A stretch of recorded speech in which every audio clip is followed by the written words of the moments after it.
The harp is one of the oldest string instruments, originating in the Middle East as early as 3000 BC. Harps began appearing in Europe in the 700s. They initially had a curved pillar. By about 1500, this evolved into a sturdier straight pillar that could support more tension. As music became more sophisticated, they added a second row of strings, as well as pitch-raising mechanisms, enabling the orchestral harp to produce more notes.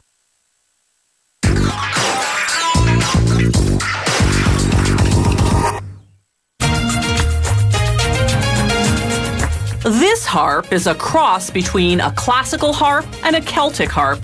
There's the pillar in the front, the sound box in the back, and the neck running across the top. The sides of the sound box are called the ribs. They're made from 7mm thick pieces of solid poplar. The instrument maker traces a rib-shaped template on the wood, then cuts out the shape using a bandsaw. He clamps them onto his work table, then, with a plane, makes them symmetrical. Now he draws 3 lines across each rib to mark where he'll cut slots. You'll see what those slots are for later on. Next, he glues on a notched strip of wood called a lining to the curved side of the rib. The lining enlarges the gluable surface, making it easier to assemble this side to the back of the sound box. The notches enable the lining to bend to the curved shape.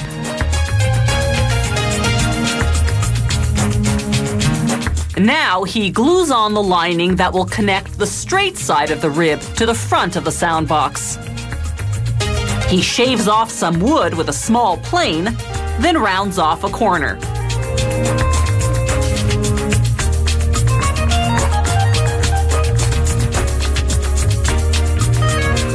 He planes the back lining as well, removing a corner to flatten it.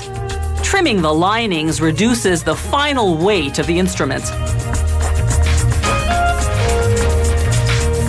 Now he cuts off the ends of the linings on both sides to be able to slide into place the adjoining parts, the bottom plate and the top plate. They're made of Russian plywood, which is a piece of plywood sandwiched between 3mm thick sheets of birchwood. He glues the top plate into place, then clamps it. He does the same with the bottom plate. He closes the back of the sound box with what's called the back plate. It's also cut from Russian plywood. He glues it onto the lining, applying pressure with tight rubber strapping. When the glue dries about an hour later and the strapping comes off, he marks the location of the sound holes, the holes from which sound exits the instrument. He constructs the top plate on the front of the sound box from solid spruce. He lays the pieces down from widest to narrowest, then glues on a reinforcement strip made of solid maple. The strings pass through this strip and another on the inside. They prevent the tension from rupturing the top plate. He attaches a solid poplar frame to strengthen where the top plate and ribs join. After sanding with fine sandpaper, he coats the sound box in varnish. Remember those slots in the ribs? They now hold bracings to prevent the ribs from bowing under the tension of the strings. Using a bandsaw now, the instrument maker cuts the neck from a 2-centimeter thick board of Russian plywood. He makes a slot for gluing the pillar, also made of Russian plywood.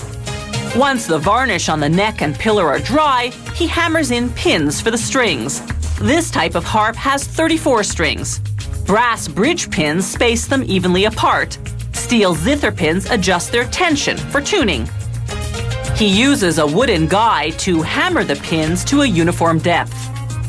The 3 finished pieces fit together with dowels and slots. He secures the joints with glue and a long screw through the pillar. Strength is critical. This harp has to withstand 360 kilos of string tension. Reaching through the sound holes, he threads the strings through the reinforcement strips to the pins outside.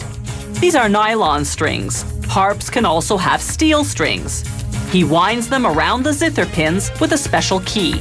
The last step is to tune the harp with the help of an electronic tuner.